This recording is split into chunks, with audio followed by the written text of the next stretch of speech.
नमस्कार दोस्तों, आपका आज इस चैनल में स्वागत है। आज जो टॉपिक हम कवर करने जा रहे हैं वो अकाउंटिंग है। इस टॉपिक को इसका पर्पस जो बनाने का पर्पस ये है कि आप अकाउंटिंग से डरे नहीं, उसको समझ के करें। दूसरा कि आप इस नॉलेज को जो मैं आपके साथ शेयर करने वाला हूँ, आप इसको अपने एग्ज़ाम्स में, अपनी प्रैक्टिकल लाइफ में, पर्सनल नीड्स के लिए, अपनी जॉब की नीड्स के लिए, या और कोई जहाँ आपको मौका मिलता है किसी को एजुकेट करने का, वहाँ आप यूज़ कर सकें। दोस्तों, मेरा इस वीडियो में पर्पस ज़्यादातर यही रहेगा कि मैं प्रैक्टिकल चीज़ें आपसे शेयर करूं, और जो आपने पहले पढ़ा हुआ है वो आप याद रखें, उसके साथ इसे भी याद रखें जो मैं आपको बताने वाला हूँ। दोस्तों, अकाउंटिंग आज की डेट में एक बहुत अच्छा प्रोफेशन है और अच्छी जॉब्स मिल जाती हैं इसमें, अगर आपको अच्छी नॉलेज हो। मेरा इस वीडियो को बनाने का रीज़न ये था कि जब कभी आप जॉब करने जाते हैं तब आप उस टाइम आपके मन में थोड़ी सी कन्फ्यूज़न रहती है कि पता नहीं हम कर पाएंगे या नहीं कर पाएंगे, क्या होगा वहाँ पे, क्या नहीं होगा। तो उस कन्फ्यूजन को दूर करने के लिए मैंने ये अकाउंटिंग वीडियो बनाने की सोची है कि आप इसमें देखें इसको। और मेरी आपसे एक रिक्वेस्ट है, इस वीडियो को आप एंड तक देखें। आप एंड तक देखेंगे तो आपको ज़्यादा मज़ा आएगा और ज़्यादा चीज़ें मैं शेयर कर पाऊँगा और आप समझ पाएंगे। दोस्तों, इसमें जो टॉपिक है मैंने अकाउंटिंग का लिया है इसमें, कि अकाउंटिंग होती क्या है। तो मैंने ये नॉर्मल 3 स्टेप्स की डेफिनेशन लिख दी है इसमें, कि अकाउंटिंग फर्स्ट स्टेप रहता है मेजरमेंट का, दूसरा रहता है प्रोसेसिंग का, तीसरा रहता है कम्युनिकेशन का। और ये तीनों चीज़ें किस चीज़ की हैं? Financial and non financial information both. आपको ये याद रखना है कि अकाउंटिंग अब एक छोटा कंसेप्ट नहीं हो गया जो आप क्लास 11th में पढ़ते थे या जो आप कॉलेज में पढ़ते थे। अब अकाउंटिंग का कंसेप्ट बहुत बड़ा हो गया है और इसके जो यूजेस हैं वो बहुत ज़्यादा है। लेकिन जो फंडामेंटल चीज़ है वो यही है कि हम जिन चीज़ों को मेजर कर सकते हैं सिर्फ उन्हीं को हम रिकॉर्ड करते हैं।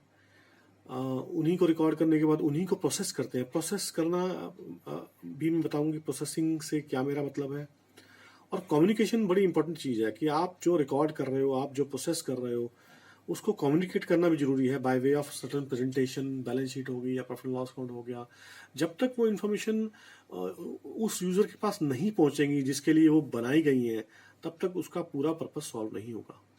तो आपको ये ध्यान में रखना कि अकाउंटिंग एक बहुत बड़ा कंसेप्ट हो गया है, जो कि पहले मैनुअल होता था, अब वो सॉफ्टवेयर के थ्रू भी किया जाता है। अच्छा दोस्तों, इस वीडियो में मैं ये टॉपिक्स नहीं कवर करूँगा, गैप नहीं कवर करूँगा, टाइप्स ऑफ अकाउंटिंग नहीं कवर करूँगा, अकाउंटिंग इक्वेशन नहीं कवर करूँगा। गैप्स का मतलब ये हो गया कि generally accepted accounting principles. Types of accounting में आजकल काफ़ी चीज़ें आ गई, जैसे फॉरेंसिक अकाउंटिंग आ गई है, आपका दूसरी काइंड ऑफ अकाउंटिंग भी है जो टाइप्स ऑफ अकाउंटिंग में आती हैं, जो हम इस वीडियो में नहीं डिस्कस करेंगे। हम मे भी मौका मिला तो हम आने वाले वीडियो में उसको डिस्कस कर सकते हैं। अकाउंटिंग इक्वेशन मैं नेक्स्ट वीडियो में कवर करूँगा, इसमें नहीं कवर करूँगा। इसके साथ साथ मैं ये भी बोलूँगा जर्नल एंट्रीज इस वीडियो में बेसिक कंसेप्ट कवर किया जाएगा कि जर्नल एंट्रीज होती क्या है। और जो बेसिक पर्पस है वो ये है कि अकाउंटिंग को शुरू कहाँ से करते हैं और उसको हम एंड कहाँ तक करते हैं, कहाँ तक ले जा सकते हैं उसको, वो इसमें मैं कवर करूँगा।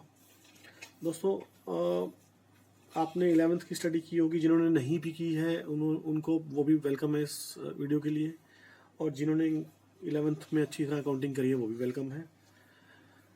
मैं उनका रिवाइज कराना चाहूँगा जो भी है। मैं इसको थोड़ा सा प्रैक्टिकल व्यू में ले जाऊँगा, मैं बुकिश व्यू में नहीं लेके जाऊँगा इसको। मेरा सवाल ये रहेगा कि जब भी आप अकाउंटिंग की बात करते हैं तो आपके मन में ये आता है कि हम अकाउंटिंग करें तो क्यों करें, हमारे पास मतलब उसकी नीड क्या है, नीड ऑफ अकाउंटिंग क्या है, वो समझना बहुत जरूरी है।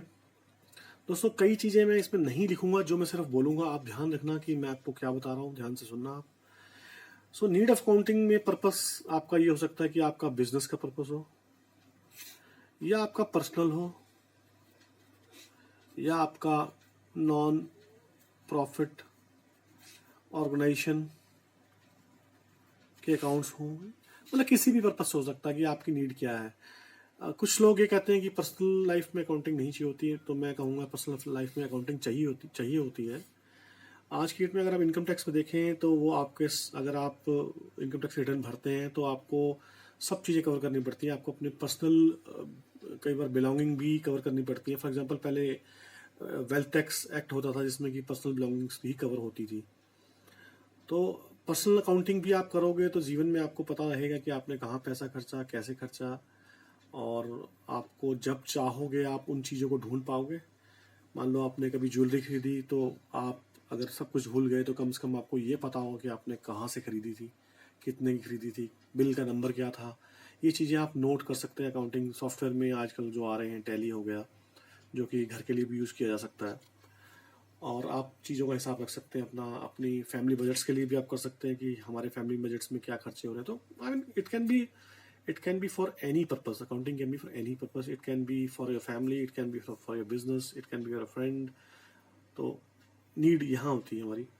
अच्छा दोस्तों, जब नीड हमारी पूरी हो जाती है कि हमने अकाउंटिंग करनी क्यों है, मान लो बिजनेस है तो वो अकाउंटेंट रखेगा, पर्सनल है तो हम खुद करेंगे, तो हमारी नीड के हिसाब से हम शुरुआत करते हैं अकाउंटिंग की। हम कि शुरू कहाँ से करें। शुरुआत हमारी होती है कि हम एक डे बुक नोट करते हैं, डे बुक रखते हैं।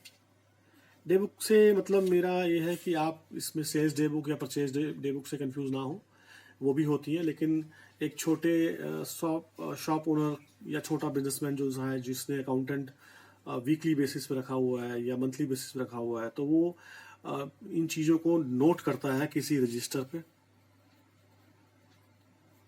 या पेपर पे या किसी डायरी में नोट कर लेगा।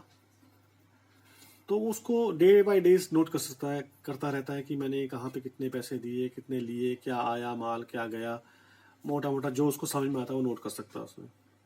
सो फर्स्ट स्टेप जो सा अकाउंटिंग का वो यहीं स्टार्ट होता है कि जब हम डे बुक में नोट कर लेते हैं कि भाई हमने क्या ट्रांजेक्शन्स करी हैं।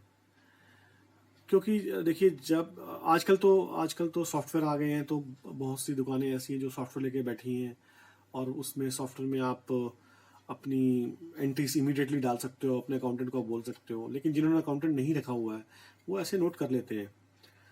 अच्छा दोस्तों, एक बात और मैं शेयर करना चाहूँगा कि इंडिया में हर किसी को बुक्स ऑफ अकाउंट्स रखना मतलब ज़रूरी नहीं है। जो इनकम टैक्स रिटर्न्स भरी जाती हैं उसमें गवर्नमेंट ने अपने हिसाब से कैटेगरी सेट की है कि आपको कब कब बुक्स मेंटेन करनी है, कब नहीं करनी। लेकिन जिनको बुक्स नहीं भी मेंटेन करनी, उनको बाकी चीज़ें मेंटेन करनी पड़ती हैं, जो मिनिमम बेसिक रिक्वायरमेंट है मेंटेन करनी पड़ती हैं। बट नॉर्मली आज की डेट में हर बंदा प्रेफर करता है कि वो बुक्स को मेंटेन करे, और सॉफ्टवेयर जो सा है वो टैली सॉफ्टवेयर आजकल यूज़ होता है।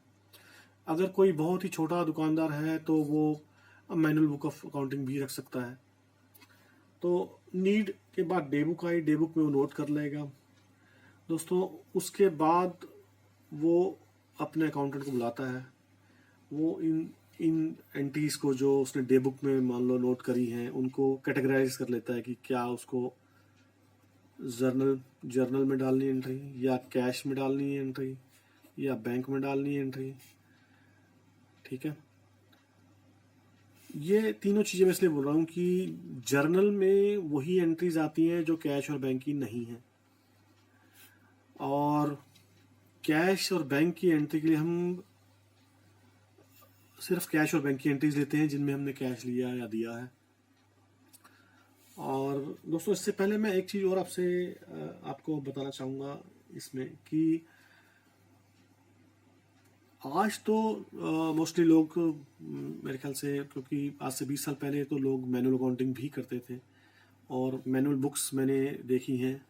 तो जो अकाउंटिंग है वो मैनुअल भी हो सकती है और सॉफ्टवेयर से भी हो सकती है। सो सॉफ्टवेयर की अकाउंटिंग एंट्रीज मैं इसमें आपको नहीं बताऊंगा कैसे होती है, वो हम नेक्स्ट वीडियो में जब भी करेंगे हम बता देंगे। तो हम इसमें इस वीडियो में ये लेके चलेंगे कि जो मैनुअल अकाउंटिंग होती है वो कैसे चलती है, क्योंकि अगर आप मैनुअल अकाउंटिंग सीख लोगे तो आपको सॉफ्टवेयर में उसकी कैसे पोस्टिंग्स हो रही हैं, वो क्या हो रहा है, वो आपको समझ में आ जाएगा। अगर आप मैनुअल अकाउंटिंग से डरोगे नहीं, उसको समझ के करोगे, तो आप किसी भी सॉफ्टवेयर को समझ पाओगे कि सॉफ्टवेयर में अकाउंटिंग एंट्री ठीक है कि नहीं है। दोस्तों, मैं खुद भी चार्टर्ड अकाउंटेंट हूँ। मेरा नाम सिमरप्रीत मठारू है। मैंने ये देखा है कि कई बार सॉफ्टवेयर में देखने के बाद भी कुछ बच्चे नहीं बता पाते हैं कि ये बैलेंस डेबिट है, क्रेडिट है, और बहुत सी चीज़ें हैं जो बच्चों को नहीं समझ में आती हैं। उसका रीज़न मैं यही लगा सकता हूँ और लगाता हूँ कि शायद उनके जो बेसिक कंसेप्ट अकाउंटिंग के वो इतने स्ट्रांग नहीं हैं। तो इस वीडियो में हम यही चाहेंगे कि आपके बेसिक कंसेप्ट जो से वो स्ट्रांग हो और आप अकाउंटिंग एंट्रीज को हर सॉफ्टवेयर में हर मैनुअल तरीके से समझे, चाहे वो मैनुअल हो चाहे सॉफ्टवेयर हो।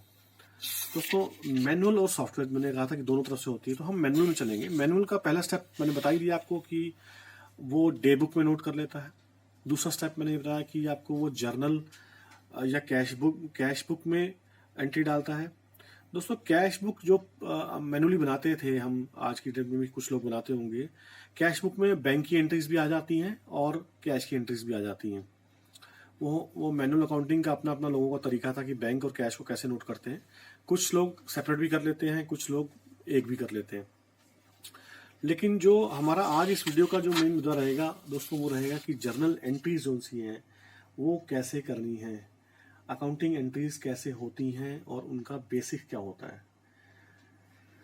एक चीज मैं और शेयर करना चाहूंगा दोस्तों आपसे पहले इस पॉइंट नंबर 5 में, कि आज की डेट में ये मतलब मे बी पुराने जमाने से भी होता आ रहा है कि डबल एंट्री कंसेप्ट है। Double entry book keeping. आपने पुरानी 11th की क्लासेस देखी होगी तो उसके फ्रंट पेज में भी लिखा होता डबल एंट्री बुक कीपिंग। दोस्तों, ये बड़ा इंपॉर्टेंट कंसेप्ट था जो डेवलप हुआ है। इसी के बेस पे हम बुक्स बनाते हैं। डबल एंट्री बुक कीपिंग का मतलब ये होता है कि आप एंट्री करेंगे तो आप दो जगह करेंगे, मतलब उसका अगर डेबिट होगा तो डेबिट के अगेंस्ट क्रेडिट भी होगा। ये आपने कभी नहीं भूलना है कि every debit has a corresponding credit और वाइस वर्सा। तो आपको जब भी एंट्री डालनी है आपको ध्यान रखना है कि आपको डबल एंट्री डालनी है और आपको जर्नल बनाना है। आपको एंट्री पहले अपने दिमाग में सोचनी है और फिर पोस्ट करनी है। अब दोस्तों, दिमाग में सोचनी कैसे है किस बेस पे आप अकाउंटिंग एंट्री डालोगे, उसमें आप किस बेस पे जर्नल एंट्री डालोगे, किस बेस पे बैंक की और कैश की डालोगे। तो मैं जर्नल कवर करता हूं कि जर्नल एंट्री में हम किस बेस पे डालते हैं। दोस्तों, जर्नल एंट्री में जो डबल एंट्री बुक कीपिंग को अगर हम कंसेप्ट में रखें तो हमारे को एक चीज और ध्यान में रखनी है कि अकाउंट्स के गोल्डन रूल्स होते हैं। 3 गोल्डन रूल्स ऑफ अकाउंटिंग। अगर आपको अकाउंटिंग सीखनी है, अगर आपको प्रैक्टिकल अकाउंटिंग सीखनी है, तो आपको इस कंसेप्ट को, जो कि आपको 11वीं क्लास पढ़ाया गया होगा या आपने कभी भी ध्यान से पढ़ा होगा, तो इसको कभी जिंदगी में नहीं भूलना। अगर आप इसको भूल गए तो आपको अकाउंटिंग में कंफ्यूजन रहेगी ही रहेगी। दोस्तों, किसी भी एंट्री से आपने डरना नहीं है, आपने समझ के करना है पहली बात। और प्रैक्टिकल अकाउंटिंग में आपको एक रिक्वेस्ट और करूंगा। पहली बात कि आप, जो हमारे पुराने ज़माने की जो अकाउंटिंग होती थी उसमें कभी कटिंग नहीं होती, तो आप कभी अपने अकाउंट्स में कटिंग नहीं करेंगे, क्योंकि जहाँ पे आप कटिंग करते हो तो वहीं डाउट क्रिएट हो जाता है कि इन्होंने कुछ घपला किया है, अकाउंटेंट ने, या गलती की है। तो गलती को सुधारने का जो तरीका है अकाउंट्स में, वो हमेशा ही एडजस्टमेंट एंट्री का रहता था और रहना चाहिए फ्यूचर में भी। बड़े बड़े सॉफ्टवेयर हैं जैसे सैप है या टैली है, उनमें आज की डेट में कंट्रोल्स लगे हुए हैं कि आपने एक बार एंट्री डाल दी तो आपके पास राइट ही नहीं होता है उसको चेंज करने का। जो समझदार कंपनी है वो उसमें रेस्ट्रेंट लगाती है कि आप उस एंट्री को चेंज नहीं कर पाओगे। अगर आपको चेंज करनी है तो आपको परमिशन लेनी पड़ेगी। सैप में भी यही हाल है कि अगर आप एंट्री डालते हो तो आप उसको चेंज नहीं कर सकते, वो एंट्री पूरी फिक्स्ड हो जाती है। सैप पे तो ये कंसेप्ट है कि उसको डिलीट किया ही नहीं जा सकता। ये हमारे पुराने जमाने में अकाउंटिंग जो होती थी उसमें भी हमें यही समझाया जाता था कि आपने कटिंग नहीं करनी है, आपने एडजस्टमेंट एंट्री डालनी है। तो इस चीज़ को हमेशा याद रखें कि अगर कोई एंट्री गलत भी हो जाती है तो उसको टैली में तो आप डिलीट कर सकते हो, लेकिन आप कोशिश करो उसको डिलीट ना करो और उसको आप एडजस्टमेंट एंट्री में डालो। आप एक्सप्लेन करो कि ये गलती हुई थी, हमने इस तरह से इसको ठीक कर दिया। 11th में इस पे एक चैप्टर भी होता था, rectification of mistakes and errors. तो वो यही समझाने के लिए था कि आपने एंट्रीज को एडजस्ट करना है, उनको डिलीट नहीं करना है। अच्छा दोस्तों, अब बैक टू एक मैनुअल अकाउंटिंग में आते हैं। हल्की सी डिस्कशन कर लेते हैं कि मैनुअल अकाउंटिंग में जो पुराने जमाने में होते थे वो बही खाते होते थे। आपने देखा पुराने जमाने में जो दुकानें थी, आज भी कुछ लोग रखते हैं, जो पुरानी दिल्ली की दुकानें हैं वहाँ पे उन्होंने एक मोटी सी किताब रखी होती है जिसपे सिलाई सी हो रखी होती है, ऊपर स्वास्तिक का निशान बना होता है। तो उसमें जो पुराने मारवाड़ी काइंड ऑफ अकाउंटेंट्स होते हैं वो नोट करते हैं उसमें अपने ट्रांजेक्शन्स को। वो इसमें इस टॉपिक में डिस्कस नहीं करूँगा, ना मुझे उसकी नॉलेज है, लेकिन हाँ मैंने ज़िंदगी में 1-2 बार देखा है कि वो उसमें अपने हिसाब से लिखते हैं और उनसे पूछो तो निकाल के बता देते हैं। सो मेजरमेंट का मतलब ये होगा कि आपने क्या रिकॉर्ड करना है, किस तरह से रिकॉर्ड करना है। अगर कोई चीज़ मेजर नहीं हो सकती है तो वो आप रिकॉर्ड नहीं कर सकते। इस चीज़ को आप याद रखें। ये दोस्तों ऐसा है कि आप जब कभी छोटी दुकान पे जाओगे तो ये कंसेप्ट काम नहीं आएगा, लेकिन अब जब बड़ी कंपनी में कभी काम करोगे तो मेजरमेंट का कंसेप्ट बहुत इंपॉर्टेंट हो जाता है कि आप can you measure the accounting value और इट्स एन एस्टिमेट। तो एस्टिमेट्स की कभी भी अकाउंटिंग एंट्री नहीं होती है। अकाउंटिंग एंट्री सिर्फ जहां आप प्रॉपर तरीके से मेजर कर सकते हो जिसको अमाउंट को, वही होती है। एक और चीज़ जैसे कि मतलब मैं बोलना चाहूँगा कि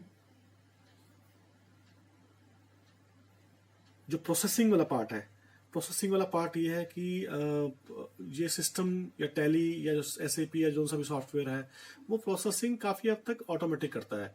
आपकी बैलेंस शीट अपने आप बन जाती है, आपकी पोस्टिंग अपने आप हो जाती है, आपके प्रॉफिट एंड लॉस अकाउंट अपने आप बन के दिखाई देता है, आपको रिपोर्ट्स भी दिखाई देती हैं।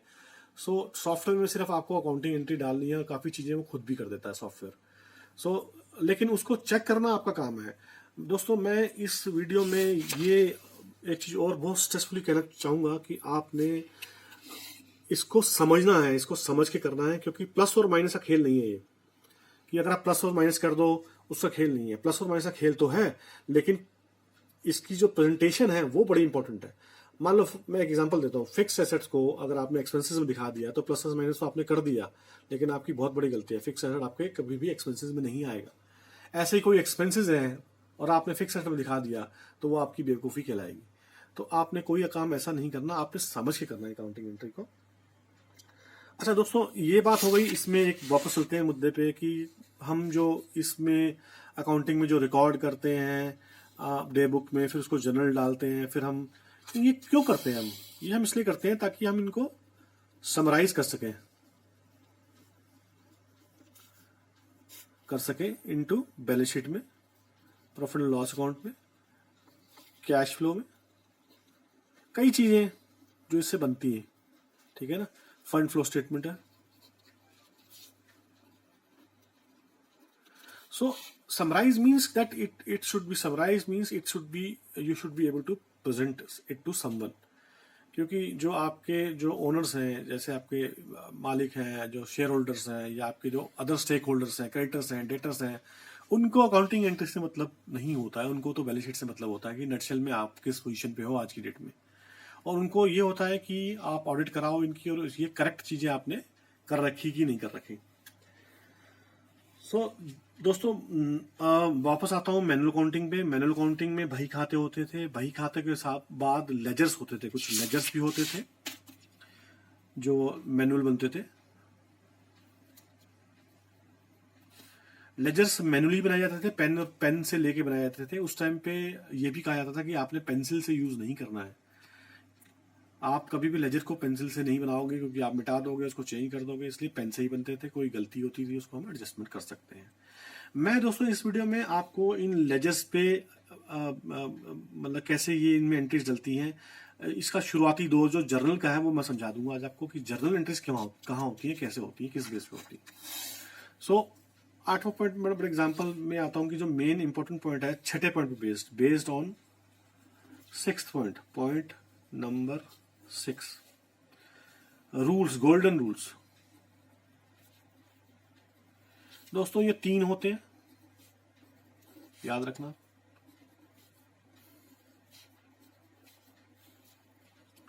ये गोल्डन रूल्स दोस्तों आपको तोते की तरह रट लेने हैं, बिल्कुल इनको आपने भूलना नहीं कभी भी। कोई आपसे पूछे तो इन गोल्डन रूल्स को आपने ऐसे ही बताना है जैसे आप पढ़ रहे हैं।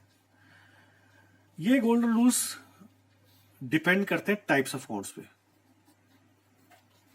टाइप ऑफ अकाउंट्स, 3 तरह के अकाउंट्स होते हैं, 3 तरह के रूल्स होते हैं। जैसे अकाउंट्स वैसा रूल। पहला पर्सनल अकाउंट,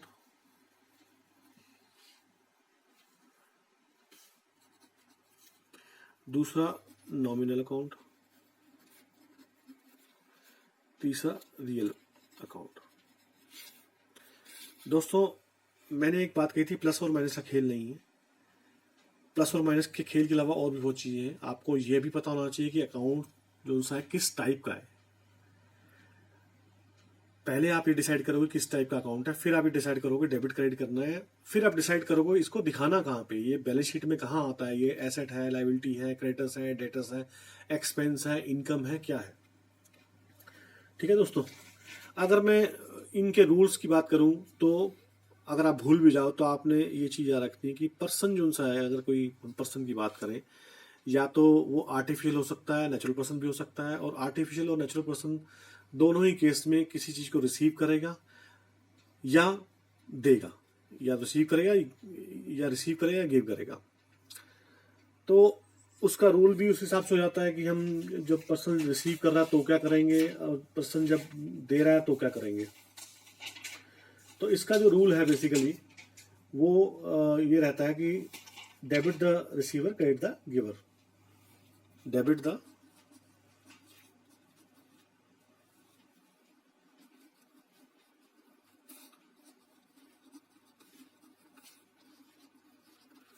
गिवर, मतलब अगर कोई रिसीव कर रहा है तो आपने उसको डेबिट ही करना है। मान लो आपने आर्टिफिशियल पर्सन की बात करता हूँ तो उसमें बैंक्स भी आ जाते हैं, उसमें कंपनीज भी आ जाती हैं, तो वो डेफिनेशन भी आपको कहीं ना कहीं मिल जाएगी। इनकम टैक्स में भी पर्सन की डेफिनेशन दे रखी है। इसमें पार्टनरशिप फर्म को भी पर्सन बोल देते हैं, वो इंडिविजुअल को भी बोल देते हैं, एचयूएफ को बोल देते हैं। वो भी हम आने वाले वीडियो में डिस्कस करेंगे। तो इस रूल के हिसाब से debit the receiver, credit the giver. Bank, अगर आप बैंक में पैसे जमा कराने जा रहे हो, है ना, अगर मैं बैंक को पर्सन मान लूँ तो बैंक जो सा, अगर वो बैंक का नाम ही लेते हैं हम यहाँ पे, अगर किसी का नाम लेते हैं, राम का नाम लेते हैं कि राम रिसीव कर रहा है और हमारी कंपनी उसको पैसे दे रही है, हमारी फर्म उसको पैसे दे रही है, तो हम राम को डेबिट कर देंगे और क्रेडिट कर देंगे अपने कैश अकाउंट को। दोस्तों एक चीज़ और ध्यान में आएगी कि ये आप इसको भी ध्यान रखना हमेशा कि जिसकी हम बुक्स लिख रहे हैं, जिसका हम जर्नल बना रहे हैं, उसका नाम कभी भी नहीं आता उसकी बुक्स में।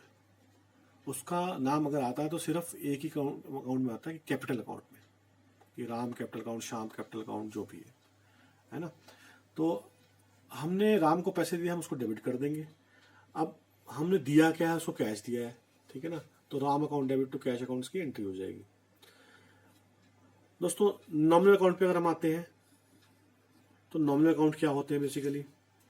नॉमिनल अकाउंट दोस्तों वो होते हैं कि जो आपके प्रॉफिट एंड लॉस को अफेक्ट करते हैं स्ट्रेट अवे। स्ट्रेट अवे कहने का मतलब ये है कि जब आप प्रॉफिट की कैलकुलेशन करते हो, मान लो, तो उसमें आप प्लस माइनस करते हो। फॉर एग्जांपल आपने सेल करी 100 रुपये की, परचेज करी आपने 50 रुपये की, तो प्रॉफिट कितना निकला आपका, 50 रुपये, अगर आपने एक ही आइटम खरीदी और एक ही आइटम बेची। फॉर एग्जाम्पल आपने इसमें एक चीज़ और जोड़ दी कि 10 रुपये आपने तनख्वाह भी दी, तो आप ऐसे करोगे 100 रुपये की सेल माइनस परचेज 50 रुपये की, माइनस 10 रुपये की सैलरी। तो जिन भी अकाउंट्स को आपको ये लगे कि आपने कोई एक्सपेंस करी है या कोई इनकम आपकी आई है जो आपके प्रॉफिट को इफेक्ट कर रही है, बढ़ा रही है या कम कर रही है, तो वो नॉमिनल अकाउंट हो जाएंगे। इसका रूल जो सा है वो ये है, debit all expenses oblique losses, credit all incomes oblique gains. ठीक है दोस्तों, ये इसका रूल हो गया नॉमिनल अकाउंट का। इसको मैं आपको आने वाले वीडियो में, जितने भी वीडियो में अगर मैं जनरल एंट्री वगैरह आपको सिखाऊंगा तो मेरी तवज्जो यही रहेगी कि मैं आपको ये रिवाइज कराता रहूं। अच्छा, रियल अकाउंट का फंडा आपने ये रखना, अगर भूल जाओ तो जिन चीज़ों को आप रियलाइज कर सकते हो, यानी कि जिनको रियलाइज करना मतलब आप उनको बेच के आप पैसे ला सकते हो। इसमें ये आप नॉमिनल अकाउंट वाली चीज़ें मत इंक्लूड करना। इसमें नॉर्मली मतलब एसेट अकाउंट आ जाते हैं, लायबिलिटीज अकाउंट आ जाते हैं, ये चीज़ें आती हैं। तो जिनको आप रियलाइज कर सकते हो, बेच के आपको पैसे मिल जाए लॉन्ग टर्म में, वो उनको हम रियल अकाउंट बोलते हैं। अच्छा, इसका रूल होता है डेबिट व्हाट कम्स इन,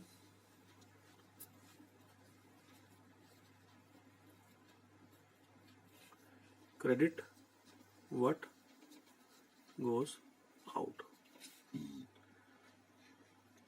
सो दोस्तों, ये जो रूल्स हैं ये आपको कभी भी आपको भूलने नहीं है। आप इनको हमेशा याद रखें, और जब भी कभी आपकी अकाउंटिंग एंट्री कहीं फंस रही हो तो आप पहले इसको देखें। और अगर एक अकाउंट डेबिट हो रहा है तो दूसरा अकाउंट क्रेडिट होगा, ये आप ध्यान में रखें। और मैनुअल अकाउंटिंग में मैंने ये बता दिया, आपको रूल्स बता दिए हैं। इसके बाद जब आप जर्नल में एंट्री डालते हैं तो आप इन रूल्स के बेस्ड पे ही एंट्रीज डालते हैं। अब इन जर्नल के बेस पे जो एंट्री बनती है, उस in addition to cash book and bank book,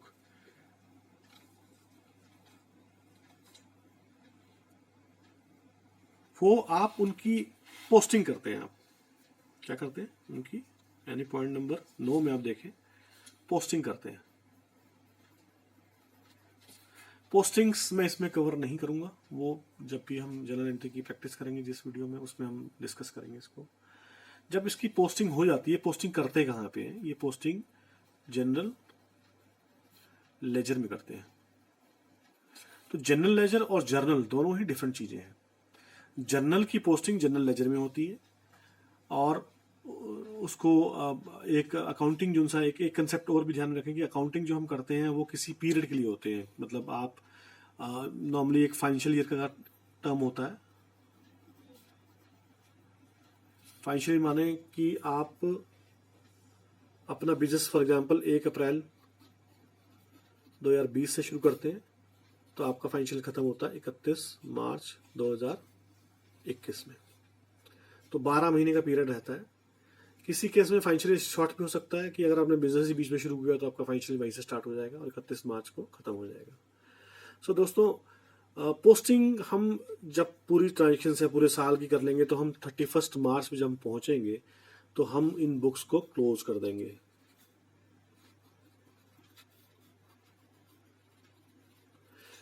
book close का मतलब ये होता है कि आपको सारी एंट्री इसमें डाल देनी है जितनी भी पॉसिबल है, बेस्ड ऑन जो भी आपके अकाउंटिंग मेथड्स हैं। अकाउंटिंग मेथड्स भी अभी इसमें मैं डाल दूंगा, पॉइंट डाल दूंगा इसमें। तो वो आप कहने का मतलब आप पूरी बुक्स को कंप्लीट कर देते हैं। इसमें एक चीज मैं और बोलना चाहूंगा कि पुरानी जो मैनुअल अकाउंटिंग होती थी उसमें हम स्टॉक्स वगैरह को मेंटेन नहीं कर सकते थे, लोग नहीं करते थे। स्टॉक के लिए अलग से वो मैनुअल अकाउंट रख लेते थे, लेकिन उस स्टॉक का फाइनेंशियल इफेक्ट जो सा वो मैंने कभी नहीं देखा किसी को बुक करते हुए, जो मैनुअल अकाउंटिंग में हाथ से जो लेजर अकाउंटिंग कर रहे हो उसमें पॉसिबल नहीं था। लेकिन आजकल जो सॉफ्टवेयर हैं जैसे टैली है या अपना सैप है या अपना बिजी है, इसमें आप स्टॉक की क्वांटिटेटिव टर्म्स को भी बुक कर सकते हो कि कितनी चीज़ें थी, कितनी आपने कर दी।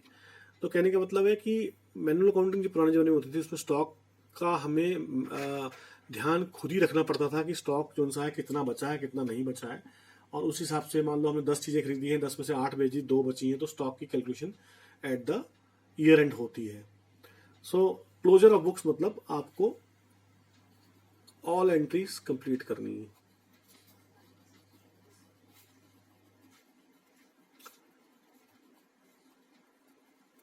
आपका cash book, bank book reconciled होना चाहिए।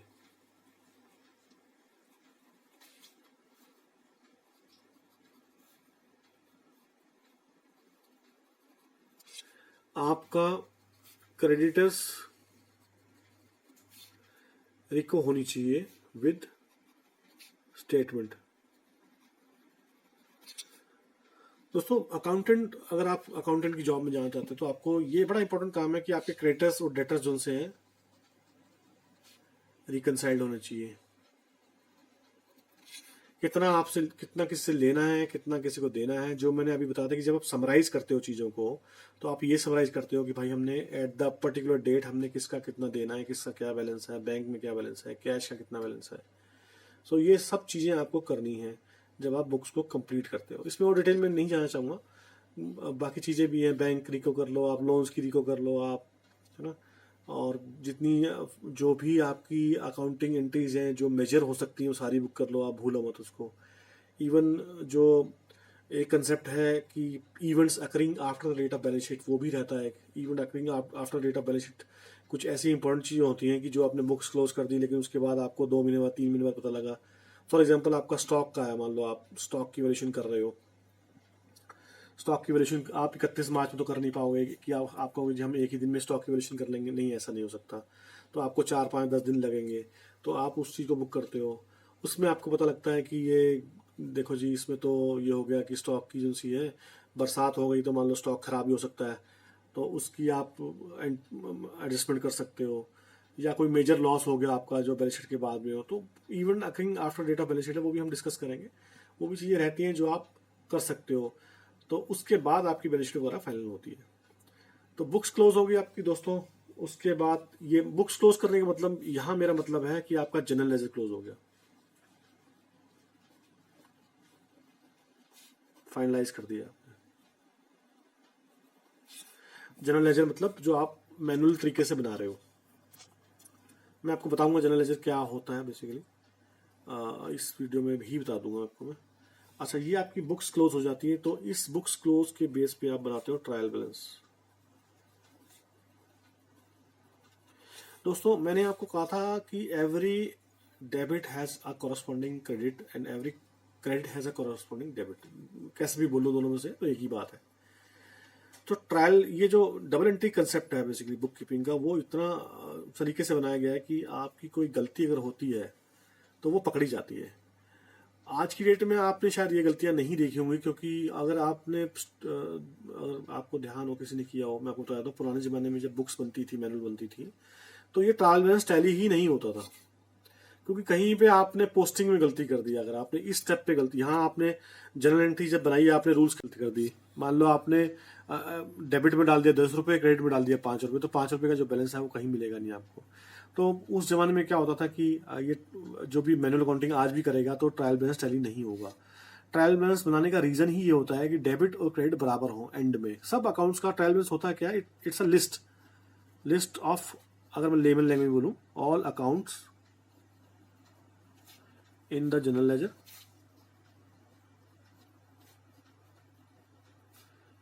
With balances. भाई 31 मार्च को 2021 को क्या बैलेंस होगा, तो हम ऐसे करते हैं कि भाई नेम ऑफ, ये इस तरह से कर लेते हैं, नेम ऑफ अकाउंट, ठीक है ना, यहाँ डेबिट कर देते हैं, यहाँ क्रेडिट कर देते हैं, ठीक है। इसके नाम लिख देते हैं कैश अकाउंट, डेबिट बैलेंस रहेगा कितना रहेगा, 100 रुपये मान लो, ठीक है। बैंक का लगा देते हैं 100 रुपये। तो सब सारी लिस्टें बन जाती है। एट द एंड ऑफ जो सा है वो आपका टोटल जो सा है, ये टोटल और ये टोटल टैली होना चाहिए। अगर ये आपका टोटल टैली नहीं है तो आपकी अकाउंटिंग में कहीं ना कहीं गलती है। पुराने ज़माने में ऐसा होता था कि अगर इसमें 5 रुपये की तो वो कई बार 50,000 की भी निकल जाती थी, कई बार 25 रुपये की भी निकल जाती थी। तो ट्रायल बैलेंस का टैली होना बहुत ज़रूरी था और आगे भी रहेगा। मैनुअल अकाउंटिंग में आप 11th की अकाउंटिंग करते हो, अगर आपका ट्रायल बैलेंस टैली नहीं है तो आपका क्वेश्चन भी गलत हो जाता है। अच्छा, ट्रायल बैलेंस की के बेस पे, मतलब ये हमारा पॉइंट था 11th और 12th। इस trial based on trial balance we make balance sheet, profit loss account, etcetera. Mostly यही होता है। दोस्तों इसमें एक चीज़ मैं और शेयर करना चाहूँगा। अकाउंटिंग में आज की डेट में इनकम टैक्स में भी एक बहुत चेंजेस आ गई है रिटर्न में, कि जो बड़े बिजनेस हैं इस बार, पहले तो लोग ऐसी गलती कर लेते थे कि सिर्फ प्रॉफिट एंड लॉस अकाउंट बनाया और उन्होंने अपना काम चला लिया in case of manufacturing company. लेकिन आज की डेट में इनकम टैक्स में और आने टाइम में जो चीज़ हो रही है उसमें हमें मैन्युफैक्चरिंग अकाउंट भी बनाना पड़ता है। तो manufacturing account, trading and profit and loss account ये बनते हैं, manufacturing trading and profit and loss account ये भी बनते हैं। सो ये हम इसमें मतलब डिस्कस करेंगे। इसको फाइनल जर्नल एंट्री से निकल के हम जब फाइनल अकाउंट्स में जाएंगे तब हम इन चीज़ों को डिस्कस करेंगे अपने नेक्स्ट वीडियोस में, अभी नहीं करेंगे इसको। तो आपने ये देखा कि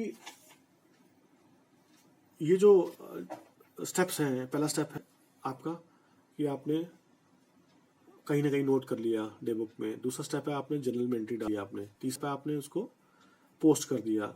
चौथा स्टेप है आपने उसको उसकी फाइनल करके उसको क्लोजर कर दिया।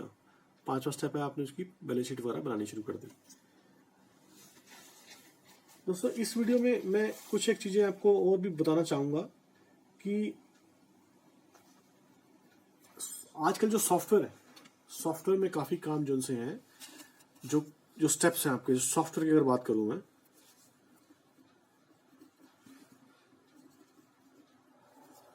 टैली हो गया, मान लो इंडिया में टैली है, सैप है, all over world very big software.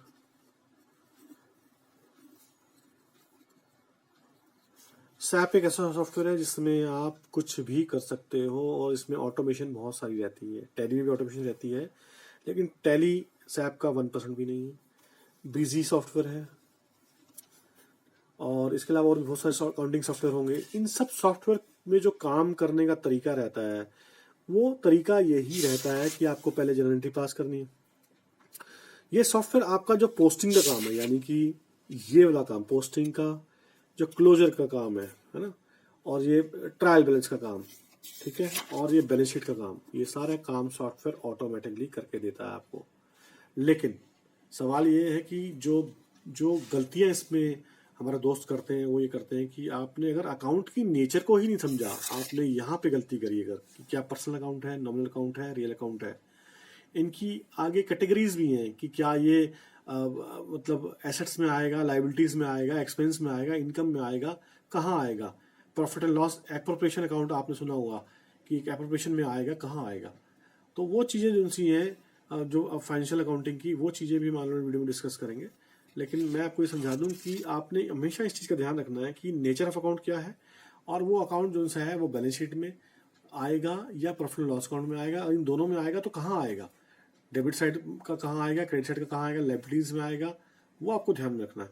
हम नेक्स्ट वीडियो में एक एग्जांपल ले लेंगे कि प्रॉफिट एंड लॉस अकाउंट का एक कोशिश करूंगा कि मैं हम एक देख लें कि भाई इसमें क्या क्या चीज़ें आ सकती हैं। वो जिन्होंने कॉमर्स पढ़ी है 11th में उनको तो मालूम ही होगा, लेकिन जिन्होंने नहीं पढ़ी उनके लिए थोड़ा सा मुश्किल है, वो हम देख लेंगे। तो दोस्तों इस वीडियो में एक बार हम फिर समराइज कर लेते हैं, एक बार फिर देख लेते हैं कि आपने जो चीज़ें ध्यान में रखनी है वो ये ध्यान में रखनी है कि accounting, golden rules of accounting आपको कभी नहीं भूलने हैं।